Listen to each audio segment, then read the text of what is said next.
Seres Mortales es un podcast que da voz a la mayoría de la población. Gente corriente contando su día a día. Reflexiones de cómo la gente logra sus objetivos. Seres Mortales es tensión, responsabilidades, concentración y felicidad. La realidad que no nos enseñan. Seres Mortales es gente contando su historia.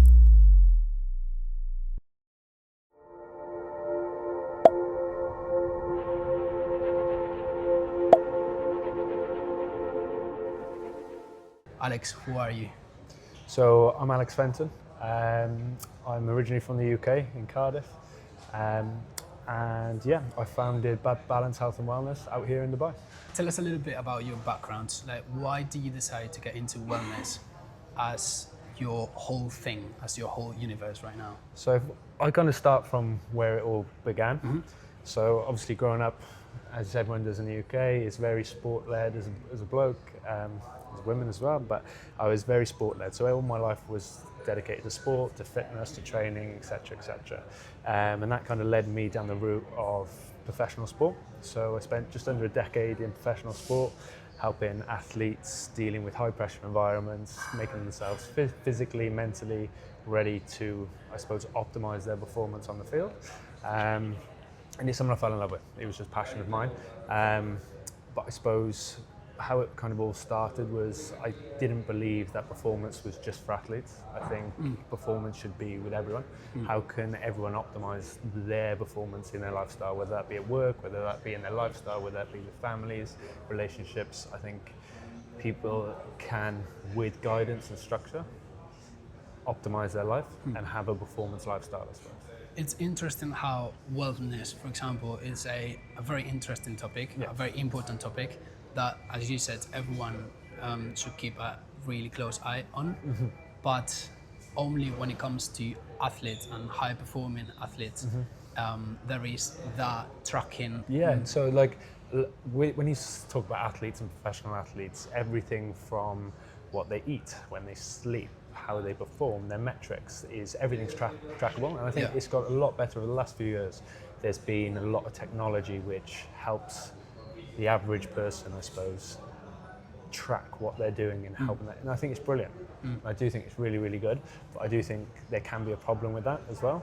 But we'll go into that a bit later. Yeah. What it meant is like, it's crazy how when you are into sports, you start looking after these little details. Yeah. But in your daily life, if you're like a normal citizen, it's not something that you would focus on when you should really focus on to improve your life, no? But I think there's so many other aspects. So a professional athlete has one job, and that is to perform on the pitch on a Saturday. So you will do everything, structure, you'll have routines, you'll have plans, all given to you to make sure on game day, you are prime, and that's given to you. But your everyday person who's working 9 to 5 in an office job, etc., doesn't have that structure and those routines to be able to perform their game day. And if anything, their game day is Monday to Friday. They're performing 5 days a week.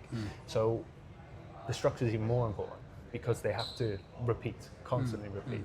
So I think, I talked about performance there as well quite a bit, but I believe wellness is such an important part of performance, because it's like building a house. If you haven't got the foundations right, how on earth is the house going to stand up? Yeah.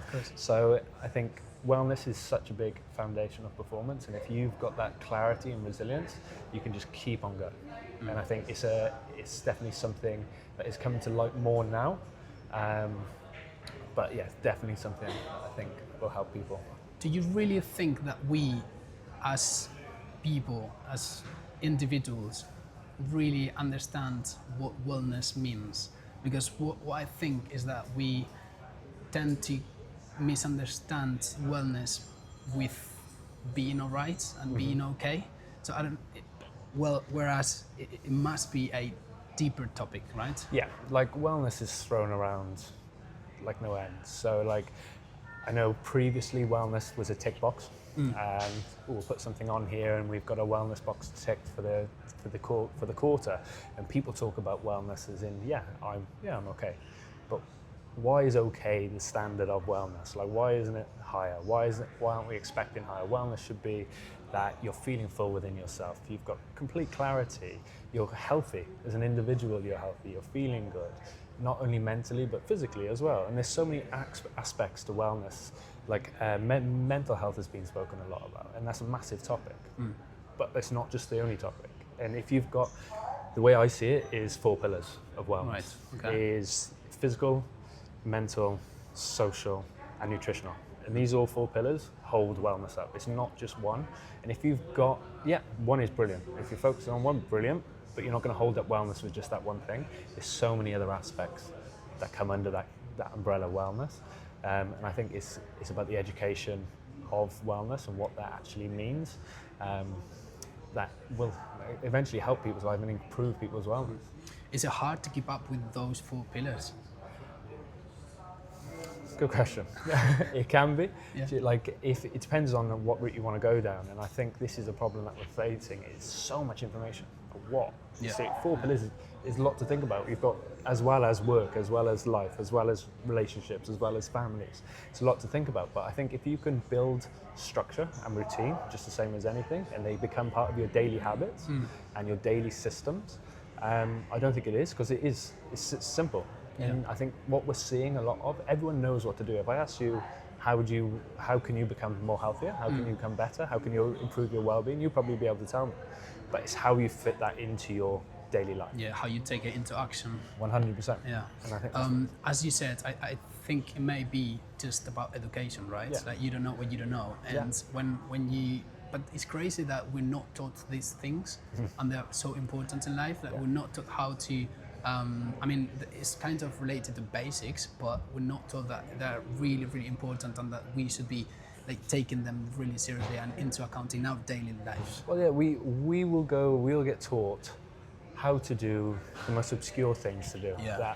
And it's just simple daily life. Like, it should be in your daily routine, no matter what. If you're having a bad day, what can I do? What are the tools I can use to get me out of it? Yeah. What are the tools I can use to make me feel better? And I think it's such an important part of life, really. Yeah. Which leads me on to a little bit, there's a massive debate in the wellness community at the minute, whereas what is the difference between lifespan and health span? Okay. And lifespan is, everyone wants to live longer. I want to live for 100 years. I want to be whatever. Yeah. But what do those 100 years look like? If you're not in charge of your well-being and you're letting your life rule you, and you haven't got that structure in place, you could live 50 years of that 100 years deprived. Yeah. But if you've got those structures and foundations and understanding in place, your health span, you're living 50 years with good health. You're living 100 years of good health. Those 50 years look completely different. Yeah. But not only for you in a selfish aspect, but for the people that are around you. You're working better, your family life is better, your relationships are better. It just impacts all areas of life. Yeah. Yeah. And automatically that will lead you to live longer, right? Because if you've got like a clear ikigai, you know, or haikigai, how do you say it in English? Ikigai? The ikigai, you know the ikigai? What are you trying to say? The Japanese concept of having like a proper structured life and knowing what you do. In Spanish it's called ikigai. Ikigai? Yeah. I haven't heard that. But maybe aikigai sounds in English, I don't know. But yeah, that's the concept that so there's a region in Japan that is the oldest region in the world. Okay. It's called, in Okinawa, it's called Ogimi, or Jimi, and they live up to 120 years. Amazing. So they are 80 years old and they still have 30. I just turned 30 like 2 weeks ago, you know.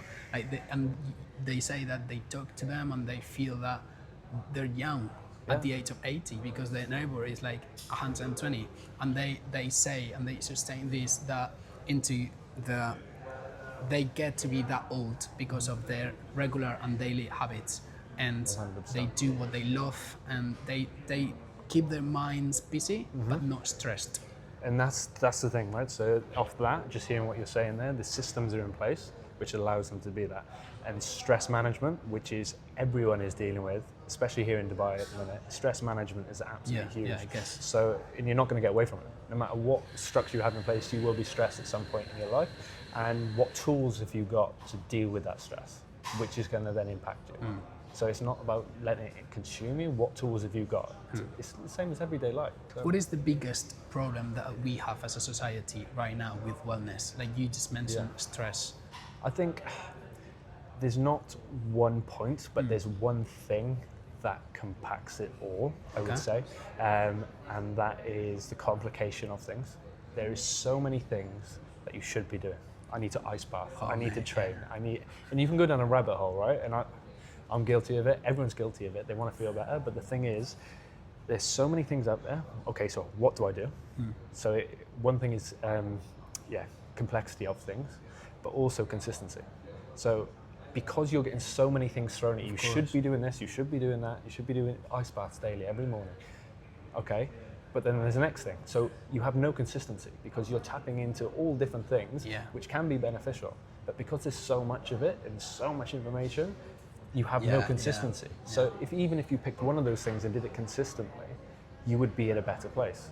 But because no one's doing anything consistently anymore, it's... You know what, it may be because, as you said, we've got like it's an information, overstimulus, and there's so many boxes that we need to tick when it comes to, all right, if I want to get healthier, in terms of exercising, what do I do? And then you dig into that area and you find like 20 boxes that you need to tick, like in terms of ice bath, go to the gym in the morning. If you don't go twice in a day, you're wasting your time, blah, blah, blah. And then you get so overwhelmed with that, only that area, that you're not consistent because you're not able to tick all the boxes 100%. That you get into. But then also that is only one pillar that you said. There's another 3. And imagine that one pillar as well, there's layers to that. So I go to the gym, okay, now what am I doing at the gym? How is that right? What am I meant to do? Okay, I need mental resilience, I need to write down what I'm doing, but okay, what's under that? And same with anything, everything has layers to it. It's how we package those layers and how you make it fit to your lifestyle as opposed to someone else's lifestyle. Because everyone's different, Everyone's got different performance methods, everyone's got different ways they like doing things. So it's what fits to you and how you fit that into your life, which leads to consistency. That's a very important message to the audience because right now, we all are a lot on the social media, right? And we dive into a topic, we see 20 boxes. They may not be for you.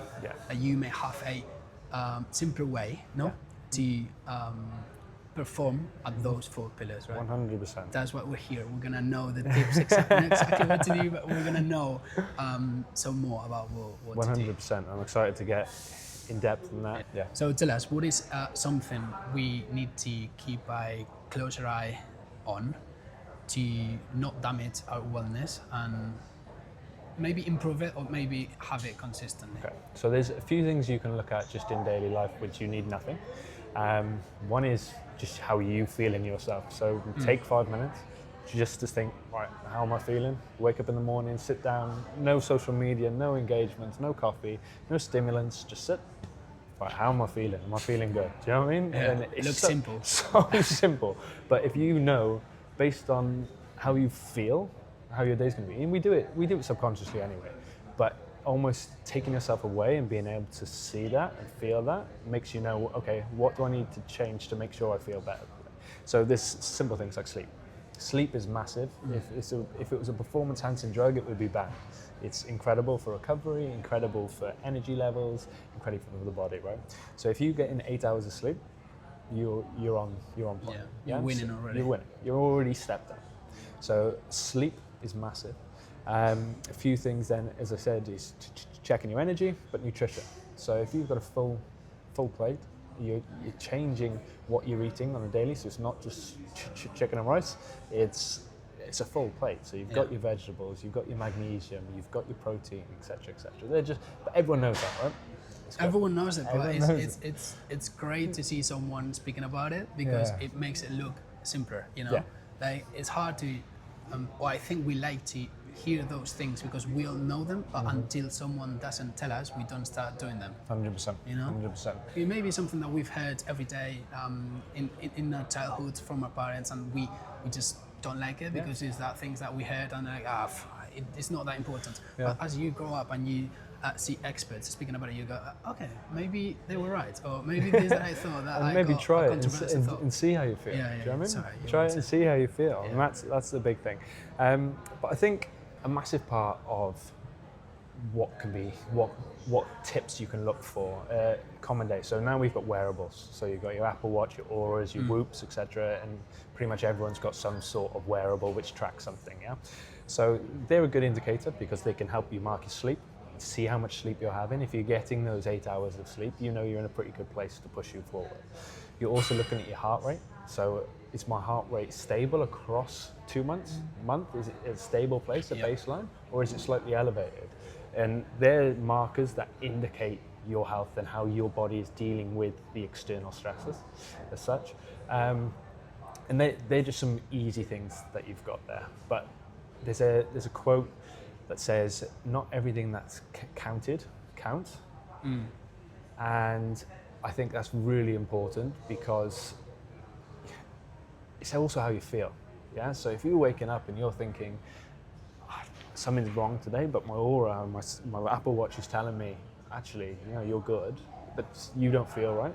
So it's regulating how you actually feel. So there's some good things. Midday in work, what we suggest is also taking midday after your lunch. How are you feeling? Are you feeling slumped? Are you feeling tired? Everyone sometimes gets that midday slump. Yeah. Okay. We in Spain have an app. Yeah, siestas. Yeah, we reset. There's studies. Yeah. Hey, they've already solved the problem. Yeah, do you know what I mean? And that's brilliant.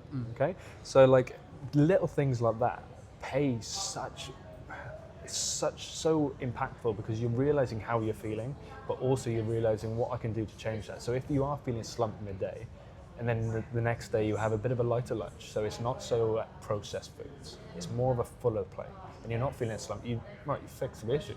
So now you can reinforce that habit and go through that. And yeah, I think there's some main tips. I think is actually just stop and probably just regulate, see how you feel. I spoke with the podcast to a professional in mindfulness. Okay. And he gave us a tip, which is like a 3-minute meditation, but it's very easy. Like people hear the word meditation and they freak out because blah, blah, blah. But this is very simple. It's like, as you said, after lunch, half day gone, right? Yeah. Just have 3 minutes on your watch. Yeah, 3 minutes. One, think how you're feeling. Second one, think where are you? What things are you listening to? Yeah. What are you doing at the moment? And seeing yourself as a character. Okay. As if you were like a avatar almost. Video game, an avatar. And then the third one was, what can you do to improve what's wrong, or keep doing what you're doing? It's 3 minutes, and it's very easy. No matter where, he said, no matter where you are, no matter how you feel, those 3 minutes after lunch can change your 100%. And like the big thing on that is that's self-reflection. Yeah? So you're reflecting on how you feel and now what you can do to help yourself, right? And you see a lot of people will be like, I'm too busy for that. I'm too busy. Yeah, of course. But I've got work, I've got this to do, I've got an email, I've got a meeting, whatever. But you take those 3 minutes, I promise you, those emails, those meetings, those things you're doing will be more optimized and you will achieve higher standards within that because you've taken those 3 minutes. So in terms of risk reward, it's worth it. Yeah, it's worth it. Yeah. So how can we start improving our wellness? Where do I start? You start small, start simple, but with structure, and that's all it is.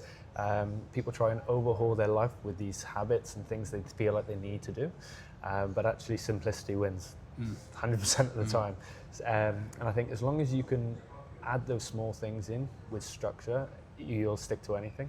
But some things you can look at, sleep quality, again, is everything. So make sure we've got 8 hours of sleep. I think being able to self-reflect, sit and actually think how you feel is a really good point. Eat the foods that benefit you. So everyone knows this, we spoke about it before, but eating that whole plate through veggies, through proteins, through carbohydrates that give you the energy that you need to do what you need to do. And rhythm. If you can get into that rhythm of building that system and running through that system day in, day out, you'll feel better. You're not being overhauled with little bits, little things that you can just add in. Once you've got that system, then you can start adding bits in and seeing what works for you. So the first step would be reflecting on what works for me and what doesn't. Yeah, I think reflecting on how you're feeling, because you could be in a good place, and it's like, okay, why am I in a good place? Because then it's not down to chance. You're manufacturing how you're feeling, and you're in control of it. So why am I in a good place? Okay, I'm getting my sleep. This works for me. I go out for a run in the morning. That gets me dialed in and focused. I'm going to keep that in. I may need to change what kind of lunch I'm eating, because that's putting me in a slump. Yeah. So it's knowing what works for you and then implementing it bit by bit into your routine. Yeah, it's interesting what you say, because what it comes to my mind is someone who is very consistent at exercising, for example. Yeah. but then he finds himself in a position where he is so stressed. And maybe it's because he's going to gym six times a week, and then it takes him longer to focus at work, for example. Let's say that if that person reflects on what's his life look like at the moment, he could reduce those 6 days to 4 days a week, and then have more time for work or socialize or being with your family and stuff like that. 100%. I think I talk about global volume. So global volume is a thing where you've got, it's all your life and the impact it has on you. Okay, so it's not, everything has an impact on you, whether it's stress, whether it's joy, whether it's hormone reduction, hormone production, whatever it is, everything has an effect on you, and that's called global volume. So it's seeing where that volume is coming from, what's filling up the buckets. Is it work that is killing me at the minute, right? How can I better myself to deal with those stresses? If it's gym that's killing you, well, okay, maybe we need to, if you want to train 6 days a week, look at what you're doing in the sessions, etc., etc. So then you dial in. But unless you've got an overall view of actually what your global volume is, how can you piece it together, if that makes sense? Being aware of that, I need what I need, and I don't need what someone else is doing, and idealizing that, right? So Alex, what is balanced health and wellness? So Balanced Health and Wellness is a health and well-being platform, essentially. So it's an app-based platform, really easy to use, which essentially gives people daily structures and systems that work for their goals. Okay. All in one place, essentially. It's really simple concept, but what we're finding with it helps them perform because the systems are in place, which we've spoken about before. It covers the 4 areas of wellness. So we've got physical aspects. So on the app, they will get individualized session plans, which to their ability. So it's individual to them. They'll have nutritional guidance based on their goals. So for example, if sleep is a big factor that you want to improve, your nutrition has a massive implication of that. So what can you do to help that? Then the social connection. So we try to bring people together through group training, group activities, workshops, challenges. So you've got that social connection. But then we go through the mindset and the cognitive stuff as well, whether that's self-reflection, whether that's mindfulness, whether that's journaling, whether it's understanding what's actually happening to you. But we package it up into a real simple daily structure. So you'll have certain habits to do throughout the day which keep you focused. So we like to think it doesn't take away, it doesn't add to your stress, it doesn't add to your daily routine, it fits solely in at the time you have, and you just know what to do. It's very interesting to me because it's everything that we spoke before, like the situation where I go onto the social media to look for tips to do in the gym and then to sleep better, and then blah, blah, blah, blah. I end up with over information and I end up overwhelmed, so I cannot be consistent, right? But if I come into the system, the Balanced Health and Wellness, what I see is a place where I've got only the valuable information that's going to make me automatically perform better.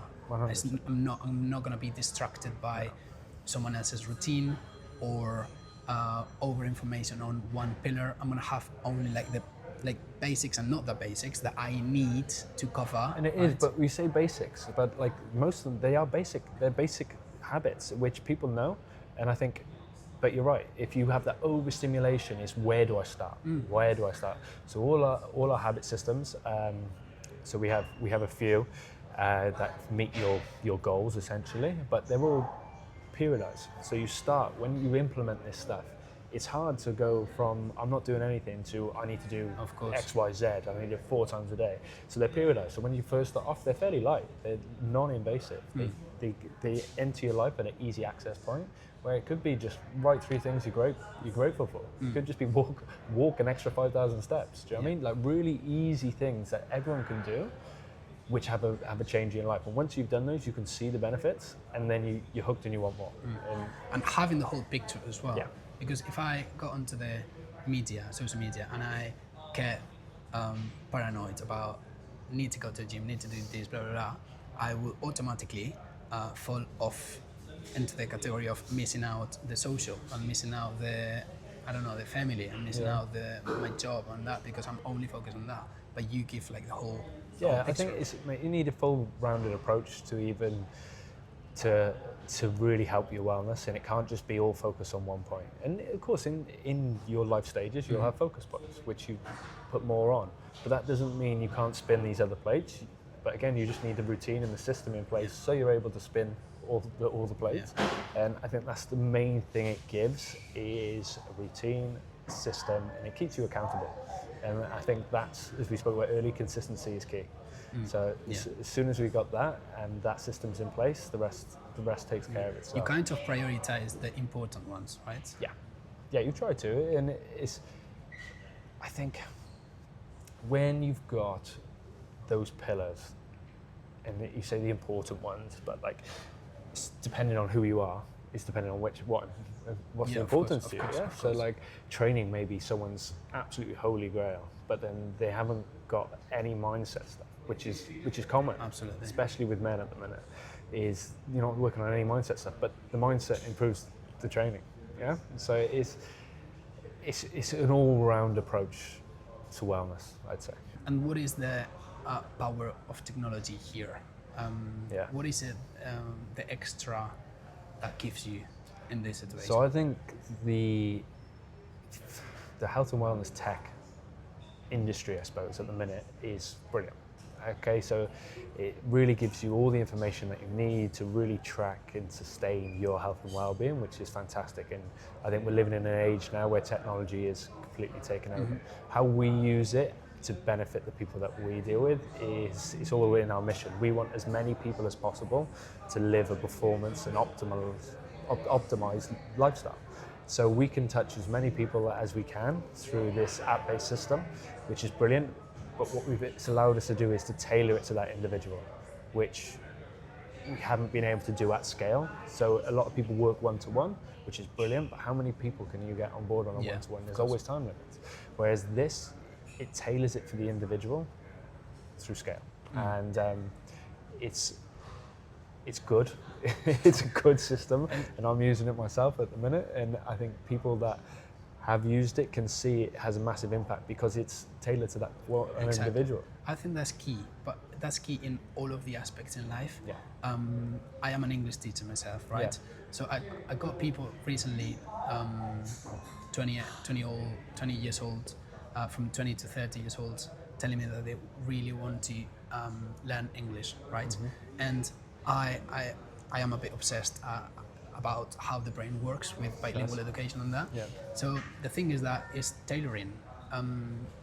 Everyone says that when you're a kid, you learn languages better, right? Why? Because you're learning in school what you're using in school.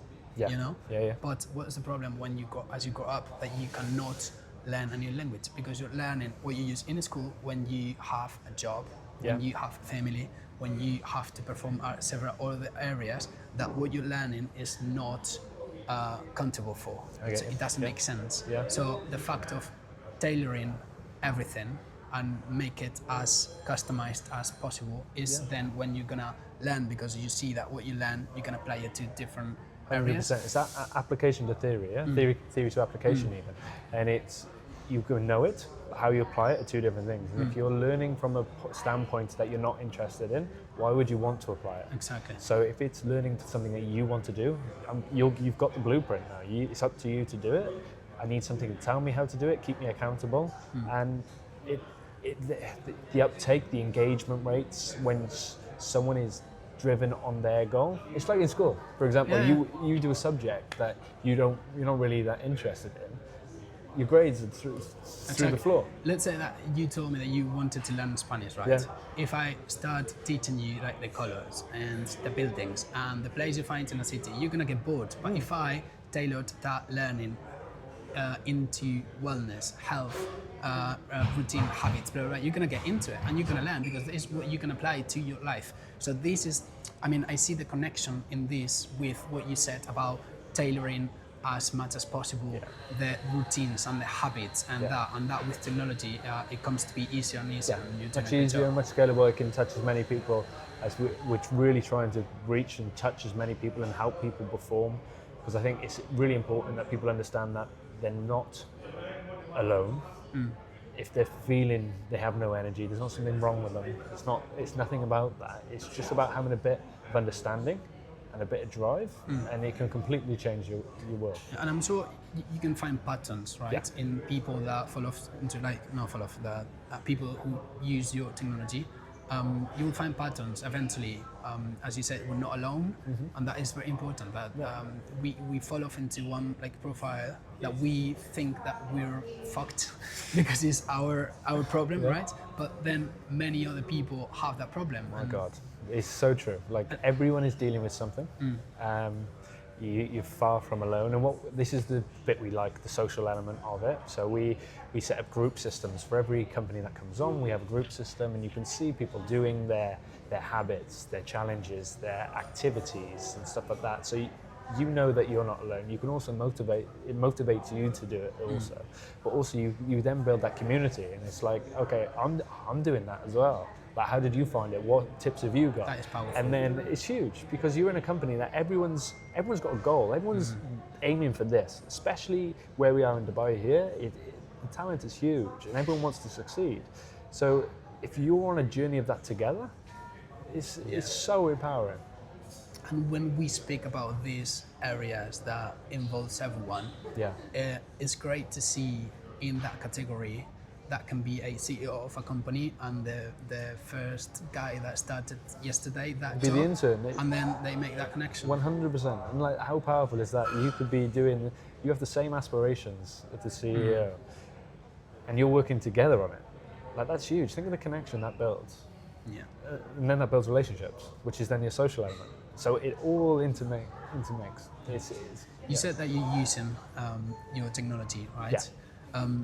What have you noticed by using it that has improved in your life? Mine is structure. So as a business owner, etc., you are spinning every plate under the sun, and anyone that has done it, they know it's hard to do. And especially coming from a background where I wasn't a business owner, I've had to learn a lot. So it's structure. It keeps me accountable. So I know I've got my work day and I've got my wellness day. I know that I've got my calendar, and in my calendar we'll have the things I need to do. Once I did that for a week, and I realized how much better it felt, and how much more productive I was, and how much more energy I had, you want more because it means you can do more. And I think that's the biggest thing I found, is having that daily structure given to me is huge. It saves you from trying to create that, right? It's like a template that you need to follow. Like, you feel it. Like, say if you haven't got the energy and you're like, oh, I need something to pick me up, you go have a coffee or you have a break or something like that. This gives you the tools. It tells you what to do. So you can do it. It's there. You just got to try it. You'll see it. Yeah, absolutely. I'm reading at the moment Atomic Habits. Yes. And I fall in love with the idea that tracking our habits can change our life. Because we realized that we normally don't know our habits. And they give us like a simple tip, which is writing down everything that you do as you wake up over the day, and you will realize, like, shit, I'm doing all of this. Like, I don't even know, but I may be 20 minutes with the phone in bed before waking up. Or I may don't even know, but I'm having breakfast and I'm having my phone in front of me. Or I'm taking on work as I'm having breakfast. And when you write it down, you say, oh my God, like, this is something that I could change, because it's like little actions. But it's crazy that we don't know our habits. No, that's what freaked me out. Because it's very much subconscious, isn't it? It's what you've become comfortable doing. Like, at one stage you weren't doing that. You weren't checking your phone for 20 minutes, or you weren't eating with your phone, etc. So they become subconscious habits. And the ability, the power to kind of take control of that and be like, no, that's I'm going to do something with those 20 minutes, or etc. Knowing what you're doing. It's self-reflection. And it's understanding, and it's unbelievable. If you actually do that, and you see, you'll have so much more time. But you see where your downfalls are, maybe, and where you can actually progress, and what you can actually do. And for someone who's driven that way, that's gold. they say that don't go too hard on yourself. Like just write them down first, and then classify them into positive, negative, or neutral. Yeah. Ones that you have reflected Great on them, book, and then it changes. It changes. Everything changes. You can Scary, take no? it from there. Yeah. Very. If I get a bit deeper on your life right now, right? You said that you had to learn how to be like an entrepreneur. Yeah. How you live in this journey? It's an interesting one. Yeah. So I've gone through. So if I go back first to go forward. Yeah. So previously, for the last 10 years, I've been told what to do, told where to be, and you're living off someone else's schedule to make them perform. So you didn't have to manage your time. Time management was already there, kind of thing, already within logisticals, and you kind of had a structure of what you have to do. I think now it's been a big learning curve for me to decide, right, what's important, what needs to be done, and manage my time a lot better. At first I was, as you can imagine, there's branding, there's marketing, there's back-end development, there's app development, there's habit structures, everything. There's so much to think about. So it's like, okay, where do I spend my time? And I think over now, the years have been going, it's very much now, okay, I know where I need to spend my time, and it's so important. One thing I do, and this is what actually is in the app itself, is write your priorities list. So today, these are my priorities.